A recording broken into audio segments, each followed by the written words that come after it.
Hello, my name is Simi. I am your classmate in our early childhood education class.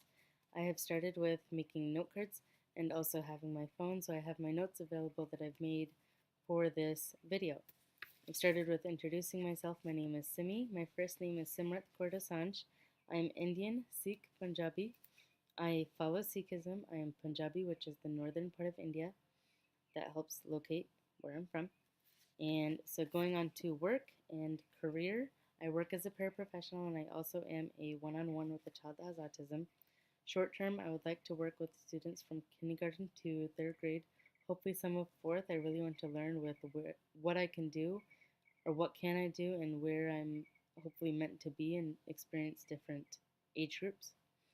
And long-term goals, I would like to go into teaching at a university, at a state university nearby as a professor to college students.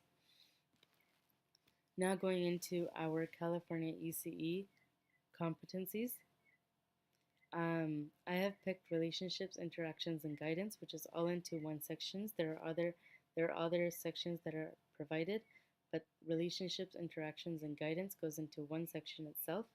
And what I have done is written down and provided myself with examples of the relationships, interactions, and guidance that can be used at different age groups. So if we start with the tips on help building those relationships, I can start with my example from the newborn. A newborn is mainly the typical example that we hear is when a newborn is being held. Say if I use the container, the newborn's being held, it's being fed, it's being breastfed. Instead of just the newborn being breastfed and I'm over here on my phone and I'm looking a completely different way, instead of down at the infant, what happens is I am completely ignoring what's happening and that there's a connection between my body and the newborn. Instead, what can happen is we can use our softer tone or just simply talk to the baby. And that is where we start building the relationship, is communication. This is communication between you and your newborn. So now if we go into 6-month-old, 6-month-old, for example, this is when the child is at the table and they're using a napkin to simply go up and down to them, or if an adult is doing it to the 6-month-old, the 6-month-old now sees this as not really playtime, but if you're eating breakfast, lunch, or dinner, usually if there's a napkin or a handkerchief, they can use this as a time to have a relationship. When you have that relationship between the child, they know that instead of me being expected to sit there and eat your food, that is very hard to expect from just a 6-month-old. So what we can do is start with, again, the building the relationship blocks, which can be from these games of peekaboo or being from these games of hiding an item and bringing it back, and whatever it is, whatever little game that you can come up with while you're sitting at the table and you guys are all eating your food, which is another important crucial part because the newborn or the 6-month-old is going to get bored and you want to have something that they can do. So if we go on to 20-month-old, so 20-month-old usually they want to help out or they want to have something to do and kind of feel important.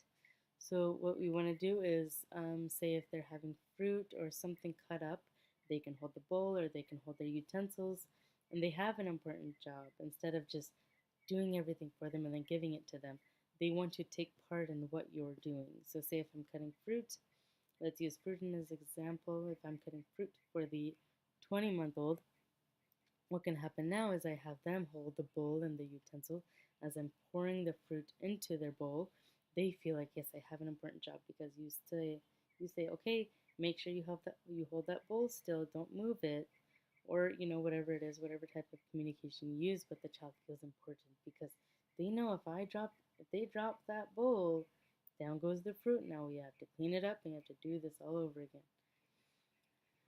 So that's another way to go off of relationship building. We can also go into 2.5-year-old. 2.5-year-old usually can see like a sibling or another friend fall off of a bike or they hurt themselves. So you let them know that yes, you were hurt. I understand you were hurt, but you're going to be okay.